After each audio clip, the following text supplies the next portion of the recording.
Hi friends, welcome to comedy Kavitha channel. இன்றைக்கி நாங்கள் எங்கே போகிறோம் தெரியுமா? வேடந்தாங்கலில் இருக்க பேர்ட் சென்ச்சுரிக்கு தான் போகிறோம். ரொம்ப ஜாலியாக பாட்டு பாடிட்டு என்ஜாய்மெண்ட்டோட நியூ இயர் அதுமா அந்த இடத்துக்கு போகணும்.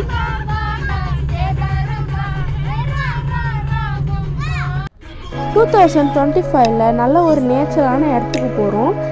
ரயில்வே ட்ராக் வந்து ரொம்ப டிராஃபிக்காக இருந்தது. அந்த இடத்துக்கு போகணும். ரயில்வே ட்ராக்கு இன்னொரு ட்ரெயின் வரதுக்காக சிக்னல் போட்டிருந்தாங்க. கேட் ஓப்பன் பண்ணி விட்டாங்க. நாங்கள் அதனால் போயிட்டோம். ரொம்ப ஜாலியாக இருந்தது. வேடந்தாங்கலில் ரீச் பண்ணிகிட்டே இருக்கோம். இன்னும் வேடந்தாங்கலில் 12 கிலோமீட்டர்ஸில் ரீச் பண்ணிடுவோம். வேடந்தாங்கலுக்கு வந்துட்டோம் ஃப்ரெண்ட்ஸ். வேடந்தாங்கலுக்கு வந்தோடனே எங்கள் டிக்கெட்ஸில் எடுத்தோம். பெரியவங்களுக்கு வந்து 10 ருபீஸும் சின்ன பசங்களுக்கு 5 ருபீஸும் ரொம்ப கம்மியாக தான் வந்து ஃபீஸ்லாம் வாங்கினாங்க. உள்ளே என்ட்ரன்ஸ் ஆனோடனே வந்து நல்லா ஃப்ரெஷ் ஏராக இருந்தது. கொஞ்சம் நிறைய ட்ரீஸ்லாம் இருந்தது. அவங்க வந்து விவசாயம் பண்ணிகிட்டு இருந்தாங்க.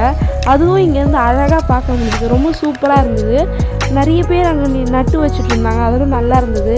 அப்புறம் வந்து நிறைய பெரிய பேர்ட்ஸ்லாம் போட்டிருந்தாங்க. அந்த பேர்ட்ஸ் பற்றி எல்லாமே போட்டிருந்தாங்க. பேர்ட்ஸ் பற்றி படிக்கணும்னு தெரிஞ்சுக்கிறவங்க அதை பார்த்து தெரிஞ்சுக்கலாம். உள்ளே போக போக வந்து நிறைய பேர்ட்ஸ் இருந்தது. அந்த மரத்தில் வந்து வெளிநாட்டிலேருந்து பல நாட்டுலேருந்து வந்து இங்கே கூடு கட்டி குஞ்சு பொறிச்சு திருப்பியும் அது நாட்டுக்கே போகும். அந்த குஞ்சோட ரொம்ப அழகாக இருந்தது. எல்லா பறவைகளும் நல்ல ஃப்ரெஷ் ஏர் கிடச்சிது. அமைதியான இடத்துக்கு போனோம்னா வந்து வேடந்தாங்கல் அந்த மாதிரி இயற்கையான இடத்துக்கு போகலாம். நியூ இயர் அதுமாக நாங்கள் போயிருந்தோம்னா கொஞ்சம் ரஷ்ஷாக இருந்தது. நிறைய பேர் வந்து பார்க்குறதுக்கு வந்திருந்தாங்க. அங்கே ஒரு வாட்ச் டவரும் வச்சுருந்தாங்க. அதில் கடகடன்னு ஏறிட்டேன். ஆனால் வந்து கீழே பார்த்தாவே எவ்வளோ பயமாக இருந்தது. ஆனால் அங்கேருந்து பார்க்குறதுக்கு ரொம்ப வியூ அவ்வளோ அழகாக இருந்தது. வந்த வேகத்துலேயே திருப்பியும் கீழே இறங்கிட்டோம். அங்கே அந்த வாட்ச் டவர்லேயே வந்து நம்மளுக்கு வந்து பேர்ட்ஸ் பற்றி எல்லாமே போட்டிருந்தாங்க. அதெல்லாம் படித்து தெரிஞ்சுக்கிற மாதிரி. அப்புறம் கீழே இருந்தே பார்த்தா ரொம்ப நிறைய பேர்ட்ஸ் வந்து மரத்துங்களில் அழகாக இருந்தது. அது வந்து தன்னோட வாயால் நிறைய மீன்லாம் பிடிச்சிட்டு போய் அவங்க குட்டிங்க கொடுத்தது. இன்னொரு வாட்ச் டவர் கீழேயே வச்சுருந்தாங்க.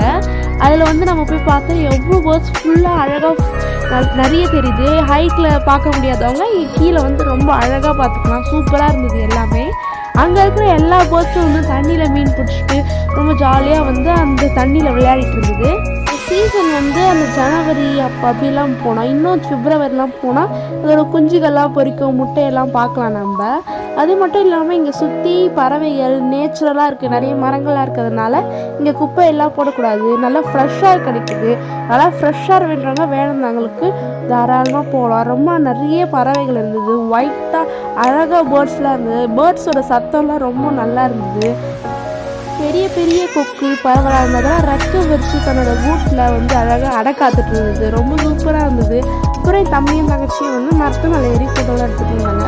நான் ஃபஸ்ட்டு வந்து பயப்பட்டதுனால திருப்பியும் வந்து அந்த வாட்ச் டவர் மேலே ஏறி போகலாம் அப்படின்ட்டு திருப்பியும் ஏறி போனோம். அங்கேருந்து ஃபஸ்ட் பார்க்க அவ்வளோ அழகாக இருந்தது. பேர்ட்ஸ் எல்லாமே அழகாக பறந்தது. பேர்ட்ஸ் வந்து ஒரு பேர்டு வந்து அப்படியே பறந்து கிராஸ் ஆகி போச்சு. எல்லா பேர்டும் இங்கேருந்து ரொம்ப அழகாக போச்சு. அந்த பேர்ட்ஸ்லாம் சூப்பராக இருந்தது. டவரில் வந்து நிறைய ரஷ்ஷாக இருந்தது. நிறைய பேர் வந்து அங்கேயே வந்து லஞ்ச் எடுத்துகிட்டு வந்து சாப்பிட்ற மாதிரி. அப்புறம் நாங்கள் லஞ்சு முடிச்சுட்டு கிளம்பிட்டோம் ஃப்ரெண்ட்ஸ். ஓகே ஃப்ரெண்ட்ஸ், பாய். இந்த வீடியோ உங்களுக்கு பிடிச்சிருந்தீங்கன்னா லைக் பண்ணுங்கள், ஷேர் பண்ணுங்கள், சப்ஸ்கிரைப் பண்ணுங்கள். மறக்காமல் பக்கத்தில் இருக்கும் பெல் ஐக்கானையும் கிளிக் பண்ணுங்கள். Okay friends, bye. Thank you for watching.